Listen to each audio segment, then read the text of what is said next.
ফাতেমা রাদিয়াল্লাহু তাআলা আনহার সাংঘাতিক জ্বর। ঘুমের ভিতরে জ্বরের ভিতরে আবল তাবল কথা বলতেছে, আবল তাবল কথা মানে জ্বরের ভিতরে কাঁদতেছে। উনি পাগল হয়ে গেছে, বিষয়টা এমন না। জ্বরের চাপে তিনি সহ্য করতে পারতেছেন না, তিনি কাঁদতেছেন। আলীর ঘুম ভেঙে গেল। আলী লাফ দিয়ে উঠে আসছে। আয়েশা দেখে, আহা, এই বাবা একটু বসো, বাবা একটু বসো, তারাও বসো, একটু বসো বাবা, একটু বসো, শেষ করে দিচ্ছি আমি। আমার শেষ পর্যন্ত আর কেউ দয়া করে বিরক্ত করেন না, একটু বসে। ফাতেমা কান্দে। মাজরা হযরত আলীর ঘুম ভেঙে গেল। হযরত আলী দৌড় দিয়া ফাতেমার কাছে গেলেন, কপালের ভিতরে হাত রাখলেন। আলী চমকে উঠলেন, থমকে দাঁড়ালেন। কপালটা মনে হয় পুড়ে যায়। আলী ডাক দেয়া কয়, ফাতেমা, ও ফাতেমা, আমি কি মানুষ এত খারাপ? তোমার এত জ্বর, তুমি আমাকে একটা ডাক দিয়ে বললাম স্বামী আমার জ্বর, তুমি এমন করে জ্বরে পুড়ে যাচ্ছ। ও ফাতেমা, পড়লা কি? তুমি একটু বিশ্রাম নাও, আমি পাহাড়ি ঝর্ণা থেকে ঠান্ডা পানি এনে তোমার গায়ে ঢেলে দেব, মাথায় ঢেলে দেব, তোমার জ্বর যেন কমে যায়। ফাতেমা কয়, না, আপনি যাবেন না, এই জ্বর বোধহয় ভালো হওয়ার জ্বর না।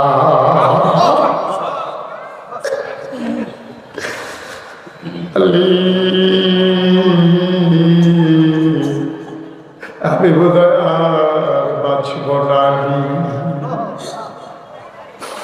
আলী কাঁদতেছেন। জ্বর কি মানুষের হয় না? জ্বর হলে কি মানুষ মরে যায়? এটা তুমি কি বললা ফাতেমা? আপনার বোধহয় মনে নাই, আব্বা যখন অসুস্থ ছিলেন আমি আব্বারে দেখতে গেছিলাম। আমার কান্না দেখে আব্বা ডাক দিয়ে আমার সান্ত্বনা দিছিলেন, কানে কানে একটা কথা বলছিলেন। আমি আরো হাউ হাউ করে কাঁদতেছিলাম। আবার আমার কান্না দেখে আব্বার বড় মায়া। আব্বা ডাক দিয়ে কয়, ফাতেমা আয় কাছে আয়। আমার কানে কানে একটা কথা বললেন। আমি মুচকি মুচকি হেসেছিলাম, কেউ টের পায় নাই কেন আমি কাঁদলাম, কেন আমি হাসলাম। আব্বা আমার ডাক দিয়া কানে কানে কয়, ফাতেমা গো, ও ফাতেমা, আর কান্দিস না, তুই আর দুনিয়াতে চিন্তা করে লাভ নাই। তোর আব্বার সময় শেষ হয়ে গেছে, দুনিয়ায় থাকার জায়গা না। আমি ইন্তেকাল হবে আমার, কান্নাকাটি করে কি করবি? এই কথা শোনার পরে আমি কান্না আরো বাড়িয়ে দিলাম।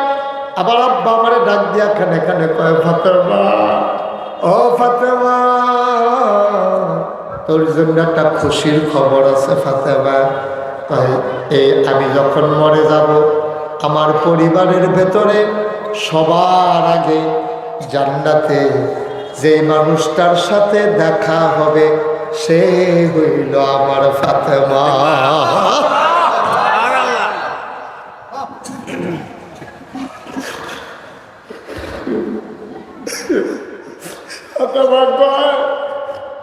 আমি মুচকি মুচকি হেসেছিলাম, আমি কাউকে বলি না আব্বা কি বলেছেন। পরে আমার আম্মা আয়েশা রাদিয়াল্লাহু তাআলা আনহা আমারে ডেকে বলেছিলেন, ফাতেমা কেন হাসলা, কেন কান্না? বাপ বেটির কোনো খবর তো পাইলাম না। আম্মা আয়েশার কাছে বলেছিলাম, আলী রে, ও আলী, আমি বোধহয় আর বাঁচব না। আব্বার সাথে দেখা হওয়ার সময় বোধহয় আমার হয়ে গেছে, আমার বোধহয় যাওয়া লাগবে। আপনি আর পানি আনতে যাইয়েন না, মনে হয় আমি আর বাঁচব না। এবার আলী মাথার কাছে বসে রইলেন। আলীও বুঝে ফেললেন। এবার আস্তে করে আলীর হাতটাতে ধরলেন।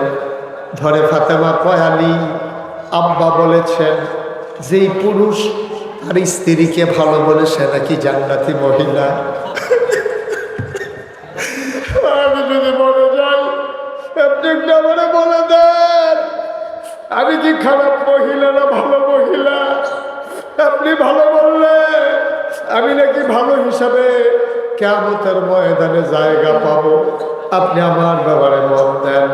আলী কান্দে আর কয়, ফাতেমা, আমার চোখের সামনে তোমার জন্য অনেক ধনী ধনী মানুষের বিয়ে আসছে, তোমার আব্বা দেয় না, আমি তো গরিব মানুষ, দিনের না দিনে খাওয়ার না মানুষ, আমার একটা বড় ছিল না, তোমরা বারান্দাতে আমি ঘুমাইতাম, আর নবীর ঘরে রান্না হইলে আমি খাইতাম না, খাইয়া থাকতাম। আমি গরিব মানুষ, আমার ঘর নাই, আমার ঘুমানোর জায়গা নাই, আমার খাবারের মতো কোনো জায়গা নাই। নবীজি আমারে ডাক দিয়া কয়, আলী, ও আলী, আয় আয় আয়, ফাতেমারে তোর হাতে তুলে দিতে চাই। ফাতেমা কেঁদে কেঁদে বলেছিলেন, আব্বা, আপনি কি আর মানুষ পাইলেন না, যে মানুষটার একটা ঘর নাই, খাওয়ার জায়গা নাই, আপনি এমন একটা মানুষকে আমার স্বামী বানাই দিলেন। আল্লাহর নবী ডেকে বলেছিলেন, ফাতেমা, আমি মানুষ চিনি, মদিনার বুকে আলীর মতো বীর পুরুষ আর প্রিয় স্বামী তুই আর একটাও খুঁজে পাবি না, এমন স্বামী তুই আর পাইবি না গো ফাতেমা। তুই দেখে নে, তোর ঘরটায় সম্পদ থাকবে না, কিন্তু সুখের অভাব হবে না। সম্পদ থাকবে না, কিন্তু সুখের অভাব হবে না। আজকে বাংলাদেশের মহিলারা সম্পদ তালাশ করে, মহিলা আজকে সুখ তালাশ করে না। ঘরগুলা জাহান্নাম হয়ে গেছে, রঙিন টিভি আছে, ফ্রিজ আছে, ফ্যান আছে, সব আছে, ঘরের ভেতরে স্বামী স্ত্রীর মহব্বত নাই, ঠিক কিনা? ফাতেমা, কথা মনে আছে তো নাকি? আলী কয়, ফাতেমা গো, আমার কপাল বড় ভালো, তোমার মতো জামাই পাইছি। ও ফাতেমা, আমার কপাল বড় ভালো, তোমার মতো স্ত্রী আমার স্ত্রী, নবীর আদরের কন্যা, তোমার উপযুক্ত আমি না, তারপরও নবীজি দয়া করে দিয়েছেন, তোমার মতো মহিলা কি আর হয় নাকি? এবার আলী ডাক দেয়া পায়, ফাতেমা, তুমি কথা আদায় করে নিয়েছ, আমার দক্ষ আছে, তুমিও বলে দাও আমি কেমন স্বামী গো ফাতেমা। আমি তো তোমার একটা নাকের ফুল কিনে দিতে পারি নাই, দুইটা কানের দুল কিনে দিতে পারি নাই, কোনদিন একটা হাতের দুইটা বালা, গলার একটা মালা, বেনারসি কাফান দিতে পারি নাই, মেকআপ বক্স দিতে পারি নাই, চাহিদা মতো খাবার দিতে পারি নাই। ও ফাতেমা, গরিব স্বামী তোমার আলী, তার ব্যাপারে তোমার কি মতামত? ফাতেমা কান্দার কয়, আলী, ও আলী, আমি সুখী, আপনার বিরুদ্ধে আমার কোনো অভিযোগ নাই।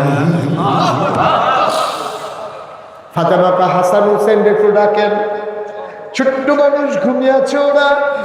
হাসান হুসেন দুই পার্শ্বে বসলেন, ফাতেমাও কান্দে, আলীও কান্দে, হাসান হুসেন ছোট্ট মানুষ কান্দে। এবার ফাতেমা আসল কথাটা শোনো। এবার ফাতেমা আলীর হাতটাতে খপ করে ধরে কয়, আলী, আমার একটা অনুরোধ আছে, আমি তো মরেই যাব, কিচ্ছু চাওয়ার নাই, আমার একটা মাত্র চাওয়া আছে। কয়, কি চাও ফাতেমা?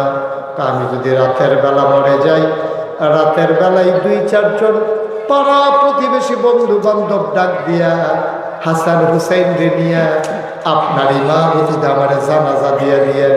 আলী কয়, অসম্ভব, তুমি নবীর আদরের কন্যা, হাজার হাজার মানুষ তোমার জানাজায় আসবে, কেন তোমাকে রাতের বেলা দাফন করবো?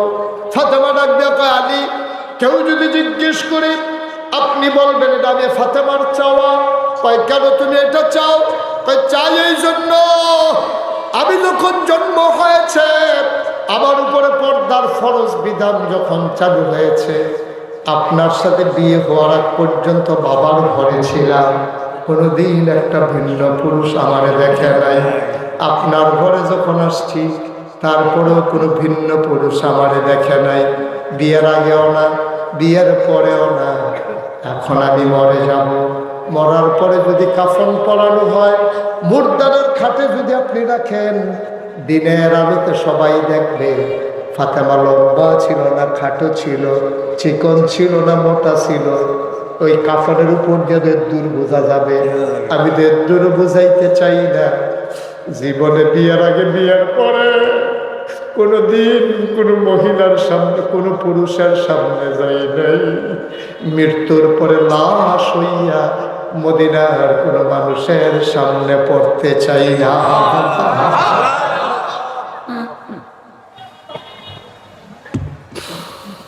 আমার মায়েরা, আমার মুনেরা, ফাতেমা তো তোমাদের মতো একজন মহিলা। তোমরা বাজারে চলে যাও, দোকানে চলে যাও, রাস্তায় চলে যাও, বেড়াইতে মেহমান আসলে মেহমানের সামনে চলে যাও। আম্মা, তুমি ভালো না হইলে মেয়ে ভালো হবে না, তুমি ভালো না হইলে সন্তানগুলো ভালো হবে না, তুমি ভালো না হইলে তোমার স্বামী ভালো হবে না। আজকে তুমি পর্দার ভিতরে যাও, তোমার ঘরটা জান্নাতের টুকরা হয়ে যাবে, ঠিক কিনা? আমি তোমাদের শত্রু না গো আম্মা। এমনি বুঝাইয়া বুঝাইয়া কেউ তোমারে বলবে না, কেউ বলবে না গো আম্মা, তো মায়া নিয়া। আমি তোমাদের আপন মানুষ গো আম্মা। তোমাদের বাড়ি আমাদের বাড়ি অনেক দূর না। আমি তোমাদের শত্রু না। আমি ঢাকার হুজুর না, আমি চিটাগংয়ের হুজুর না, আমি সিলেটের হুজুর না। আমি তোমাদের মানুষ।